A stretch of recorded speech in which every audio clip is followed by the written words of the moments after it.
Welcome dear children. In this video we'll study about the conditions necessary for a chemical reaction. Chemical reaction occurs when particles of the reacting species collide. The collision between the particles provides the energy needed to break the old bonds so that new bonds can be formed. One or more of the following conditions are necessary for a reaction to take place. First is close contact of the reactants or mixing of the reactants. The reactants can be in solid state, molten or aqueous state, or in gaseous state. For example, when we place a small piece of sodium in a beaker containing water, it reacts violently, burning with golden yellow flame and forming sodium hydroxide liberating hydrogen. Sodium chloride reacts with silver nitrate only when the aqueous solutions of both are mixed together to form silver chloride and sodium nitrate.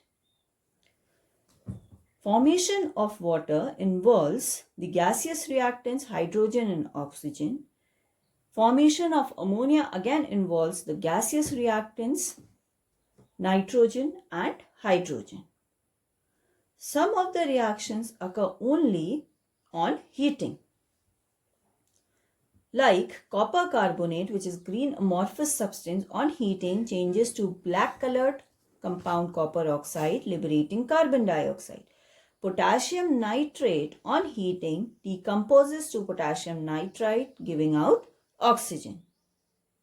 Some chemical reactions are initiated with the absorption of light. Hydrogen combines with chlorine in presence of diffuse sunlight to form hydrogen chloride. Silver nitrate in presence of sunlight readily decomposes to silver nitrogen dioxide and oxygen. The process of photosynthesis is initiated with the absorption of light energy. When carbon dioxide combines with water in presence of sunlight and chlorophyll forming glucose and oxygen.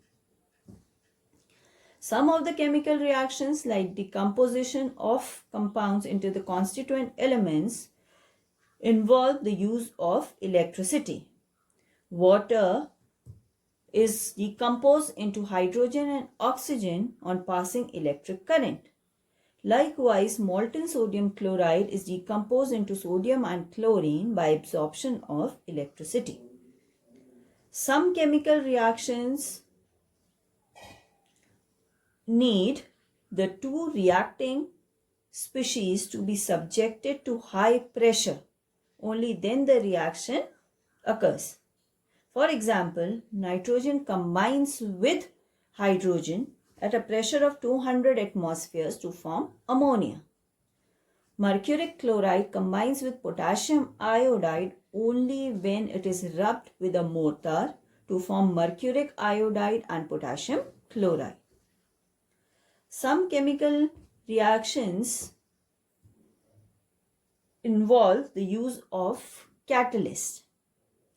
Catalyst is a substance which accelerates or retards the rate of chemical reaction without itself participating in the chemical reaction. Now, based upon the mode of action, catalysts are divided into two categories. These are positive catalyst and negative catalyst.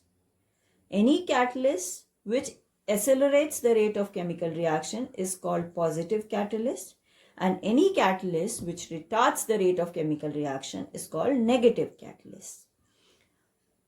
For decomposition of potassium chlorate, we need a very high temperature of 700 degrees when it decomposes to potassium chloride and oxygen.